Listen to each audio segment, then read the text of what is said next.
మహారాష్ట్ర ప్రభుత్వం కీలక నిర్ణయం తీసుకుంది. ఏవైతే స్కూల్స్ ఉంటాయో మహారాష్ట్రలో, అంటే పాఠశాలలకు 500 మీటర్ల పరిధిలో స్టింగ్, రెడ్ బుల్ ఇలాంటి హై ఎనర్జీ డ్రింక్స్ అమ్మకాలను బ్యాన్ చేసింది. ఈ హై ఎనర్జీ డ్రింక్స్ లో షుగర్, కెఫీన్ లాంటివి ఎక్కువ ఉండటం వల్ల పిల్లల ఆరోగ్యానికి హానికరం అని చెప్పి మహారాష్ట్ర ప్రభుత్వం ఈ నిర్ణయం తీసుకుంది.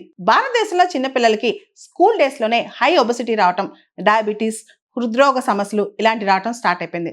దాంతో ప్రభుత్వం చర్యలు కూడా స్టార్ట్ చేసింది. ఒబేసిటీ, ఊబకాయం ఇది ప్రపంచంలో చాలా దేశాల్లో సమస్య. మెక్సికోలో గత సంవత్సరం ఒక పెద్ద లా తీసుకొచ్చారు. స్కూల్లో కనుక జంక్ ఫుడ్స్ ప్రమోట్ చేస్తే ఆ స్కూల్కి విపరీతమైన ఫైన్. మొత్తం లాటిన్ అమెరికా దేశాల్లో ఎక్కువగా ఒబెసిటీ పెరుగుతున్న దేశం మెక్సికో. మనకు తెలుసు భారతదేశంలో కూడా ల్యాన్సెట్ రిపోర్ట్ ఒకటి వచ్చింది. 2050కి 1/3 of the Indians will be obese అని చెప్పి. పిల్లల్లో విపరీతమైన జంక్ ఫుడ్స్, మనం దాన్ని బ్యాన్ చేయలేకపోతున్నాం. ఇక్కడ మెక్సికోలో షుగర్ సోడా కావచ్చు, ఆర్టిఫిషియల్ పోర్క్ కావచ్చు, ప్యాకేజ్ చిప్స్ కావచ్చు, క్యాండీస్ కావచ్చు, చిల్లీ ఫ్లేవర్డ్ పీనట్స్ కావచ్చు, ఇవన్నీ బ్యాండ్. ఏదైతే high sugars, high salts, high fats ఉన్నాయో వాటి మీద పెద్ద బ్లాక్ లేబుల్ వేస్తారంట. అంతేకాదు స్కూల్స్లో వాటిని ప్రమోట్ చేస్తే చాలా పెద్ద పెద్ద ఫైన్స్ వేస్తారంట మెక్సికోలో స్కూల్స్కి.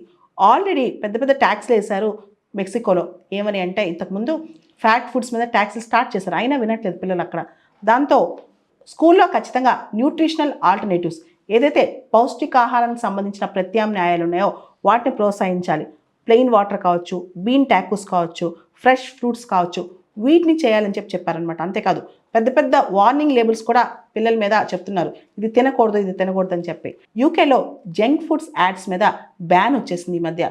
అదేవిధంగా చిలీ దేశంలో జంక్ ఫుడ్స్ మీద కార్టూన్స్ వేయటం, పిల్లల్ని అట్రాక్ట్ చేసే యాడ్స్ వేయటం ఇవన్నీ తప్పని చెప్పారు. నార్వేలో కూడా అన్హెల్తీ ఫుడ్స్ మీద బ్యాన్ విధించాలి, దాని మీద చాలా ట్యాక్స్లు వేయాలని చెప్పి పెద్ద డిమాండ్స్ వస్తున్నాయి. ప్రపంచంలో చాలా దేశాల్లో ఈ మధ్య పిల్లలు ఈ ప్రాసెస్ ఫుడ్స్ కానీ జంక్ ఫుడ్స్ కానీ బాగా తింటున్నారు. ఇండియాలో కూడా ఒబెసిటీ విపరీతంగా పెరిగిపోతుందని చెప్పి కొన్ని రిపోర్ట్స్ చెప్తున్నాయి. ల్యాన్సెట్ రిపోర్ట్ కూడా చెప్తుంది అనమాట. కొన్ని స్టేట్స్లో, ఉదాహరణ కేరళలో అనుకోండి, కేరళలో పిజ్జా ట్యాక్స్, బర్గర్ ట్యాక్స్ లాంటివి వస్తున్నాయి. బీహార్లో సమోసా ట్యాక్స్, కచోరీ ట్యాక్స్ అని కూడా ఒక కొత్త ట్రెండ్ స్టార్ట్ అవుతుంది.